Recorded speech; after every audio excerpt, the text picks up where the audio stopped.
হঠাৎ সাহাবায়ে কেরামদের কানের মধ্যে আওয়াজ আসে, আসসালামু আলাইকা ইয়া রাসূলুল্লাহ, আসসালামু আলাইকা ইয়া হাবিবাল্লাহ, আসসালামু আলাইকা ইয়া মুহাম্মদ রাসূলুল্লাহ। বলি সুবহানাল্লাহ। সাহাবায়ে কেরামরা রাসূলকে ডেকে বলেন, ওগো পয়গম্বর,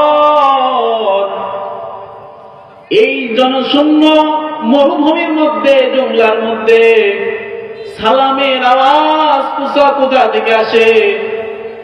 রাসূল সাল্লাল্লাহু আলাইহি ওয়াসাল্লাম বলেন, ও আমার সাথী বন্ধুরা, এই যে আমি এই পথ দিয়ে চলতেছি, এই পথ দিয়ে আগমন করতেছি, আমি আগমন করার ক্ষেত্রে এই যে বনের গাছপালা আছে, এই বনের গাছপালা গুলো হেলাধুলা করতেছে, আনন্দে হেলাধুলা করতেছে, নাড়াচাড়া করতেছে, আর আমি মুহাম্মদকে সালাম জানাইতেছে। বলি সুবহানাল্লাহ। আমি বলেছিলাম বনের গাছগুলো রাসূলকে ভালোবেসে হেলে দুলে আনন্দে রাসূলকে সালাম জানাই। শুধু বনের গাছপালা না, ওই যে আমরা জানি বিভিন্ন সময় বিভিন্ন জায়গায় কিতাবের মধ্যে পড়ে দেখেছি এবং শুনে দেখেছি যে বনের মধ্যে একটা হরিণ একজন ইহুদি একজন খ্রিস্টান শিকার করেছে। তার দুইটি ছোট্ট ছানা রয়েছে। ওই ছোট্ট ছানাদেরকে দুগ্ধ পান করার জন্য বনের হরিণ কান্না করতেছে। পয়গম্বরে আরবি আমার মায়ার নবী রাস্তা দিয়ে যাইতেছেন, পাশ দিয়ে যাইতেছেন, রাসূলকে দেখে রাসূলের কাছে মিনতি জানায়, পয়গম্বর, ও পয়গম্বর, ইহুদি তো আমাকে স্বীকার করেছে, গাছের সঙ্গে বেঁধে রেখেছে, আমাকে তো তার ভোগ হিসেবে গ্রহণ করেছে, আমাকে তো সে তার বাড়িতে নিয়ে গিয়ে জবাই করবে, আমাকে মেরেই ফেলে দিবে। কিন্তু আমার ছোট্ট দুইটি ছানা রয়েছে, আমার ছোট্ট দুইটি বাচ্চা রয়েছে, পয়গম্বর, আমি যদি তাদেরকে দুধ না পান করাই, ওগো পয়গম্বর, তারা ক্ষুধার কারণে দুনিয়া ছেড়ে বিদায় নিয়ে চলে যাবে। ওগো রাসূল, আপনি জিম্মাদারি নিয়ে যদি আমাকে একটু ছাড়িয়ে দেন, আমি আমার দুটি সন্তান, দুটি ছানাকে দুধ পান করার পরে আমি আবার ফিরে এসে আপনার কাছে হাজির হয়ে যাব। রাসূল হরিণের জিম্মাদারি নিয়ে হরিণকে ছেড়ে দেন। রাসূলুল্লাহ সাল্লাল্লাহু আলাইহি ওয়াসাল্লাম হরিণকে ছাড়ার পরে হরিণ ছোট্ট ছানাদের কাছে গিয়ে বলে, আইরে ছানারা, আর দেরি করিও না, কারণ মায়ার নবীকে জিম্মাদারি দিয়ে এসেছি। ওদিকে ইহুদি রাসূলকে একা পেয়ে সারা জীবন তো হত্যা করার জন্য পরিকল্পনা করে গেছে। আয় দুধ পান করে নিয়ে যা, আমাকে একটু রেহাই দে, আমি পয়গম্বর আমার কারণে অপমান হচ্ছে, আমার কারণে কষ্ট পাচ্ছে, আয় ছানারা, আয় দুধ পান করে নিয়ে যা। ছানা দুইটি মাকে ডেকে বলে, মা, যেই রাসূলকে আল্লাহ এত সম্মান দিয়েছেন, এত মধুর্য দিয়েছেন, এত ভালোবেসেছেন, দুনিয়ার যত কুল কায়নাত আছে, যে কুল কায়নাতের যত কুল কায়নাত সৃষ্টি হয়েছে আমার নবীর ওসিলায়, মা, ওই নবী কষ্টে, ইহুদি ওই নবীকে অপমান করতেছে, কষ্ট দিচ্ছে, আর আমরা ছোট্ট ছানারা সহ্য করব কিভাবে? না না না, ওই রাসূলকে না দেখা পর্যন্ত আমরা আপনার উলানে মুখ লাগাবো না, দুধ পান করব না। হরিণ রাসূলকে ভালোবেসেছে, কারণ রাসূল যেন কষ্ট না পায় ইহুদির কাছে, রাসূল যেন ইহুদির কাছে ছোট না হয়। ওই বনের গাছপালা রসুলকে সালাম জানিয়েছে, রসুলকে ভালোবেসে, রসুলের মহাব্বতে। রসুল মরুভূমির মাঝে পথ চলতেছেন।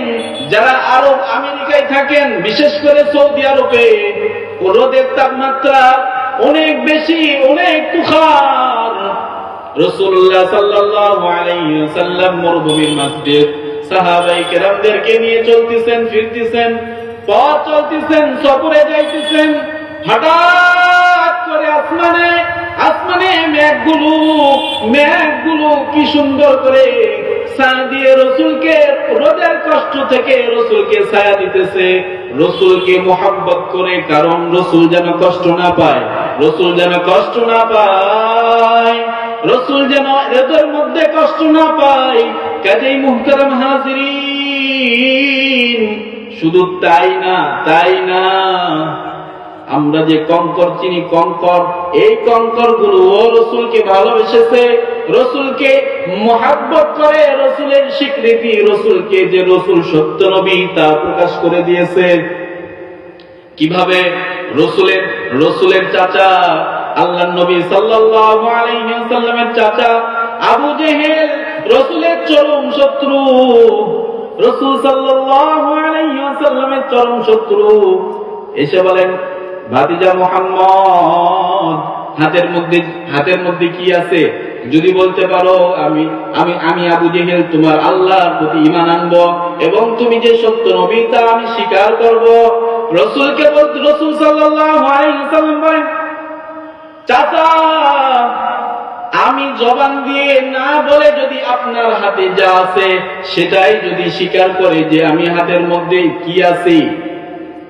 রাসূল সাল্লাল্লাহু আলাইহি ওয়াসাল্লামকে বলেন, এরে বেটা, যদি বলতে পারো তাহলে তো ঈমান আনেই নিব আমি, তাহলে তো আরো ভালো।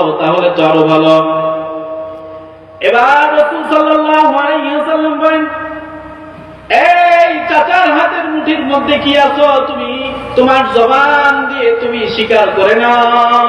রাসূল সাল্লাল্লাহু আলাইহি ওয়াসাল্লামের বলার সঙ্গে সঙ্গে ওই হাতের মধ্যে যে কঙ্কর আছে সেই কঙ্কর গুলো রাসূলকে সালাম জানাই, বলি সুবহানাল্লাহ।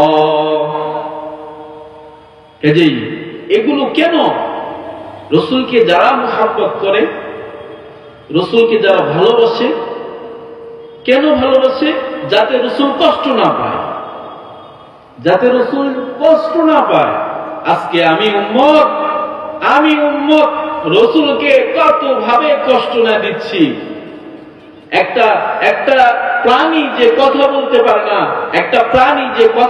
পারে না, সে রাসূলকে মহাব্বত করে, রাসূলের কষ্ট বুঝে, রাসূলের মহাব্বতে যদি সে রাসূলের কাছে এগিয়ে আসে। আর আমি তো সর্বশ্রেষ্ঠ উম্মত, যে উম্মতের মর্যাদা রেখে একজন পয়গম্বর, শুধু পয়গম্বর না, সে আমাদের এখনো জীবিত আছে, আমাদের এক লড়াইয়ের সৈনিক হবেন, সেনাপতি হবেন। সেই নবীও আল্লাহর কাছে ফরিয়াদ জানায় যে আল্লাহ, এই মুহাম্মদের উম্মতের এত মর্যাদা, আপনার বন্ধুর মর্যাদা এত, আপনার বন্ধুর উম্মতদের মর্যাদা এত, ওগো আল্লাহ, আমাকে আপনার বন্ধুর উম্মত বানায় দেন। সুবহানাল্লাহ। পয়গম্বরও আমাদের মর্যাদা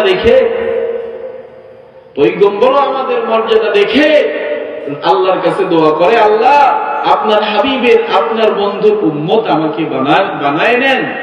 আল্লাহ তাআলা পয়গম্বরের দোয়া কবুল করে নিছেন। কাজেই আমরা তো সেই নবীরই উম্মত। কেন আজকে রসুলের সুন্নত না মেনে রসুলের সুন্নতে আমি আঘাত করি? রসুল সাল্লাল্লাহু আলাইহি ওয়াসাল্লাম বলেন, আয় উম্মত,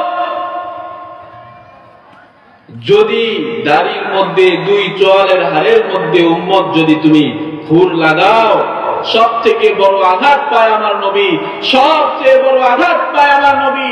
যে রাসূল সাল্লাল্লাহু আলাইহি ওয়াসাল্লাম বলেন, আয় উম্মত, যদি দুই চোয়ালের মধ্যে খুর লাগাও, বেলেট লাগাও, আয় উম্মত, তুমি এমন ওই চোয়ালের মধ্যে বেলেট লাগাও নাই, আমি মুহাম্মদের কলিজার মধ্যে বেলেট লাগাও, খুর লাগাও। রাসূল বড় আফসোস করে বলেন, আয় উম্মত, কেন আমাকে এত কষ্ট দাও?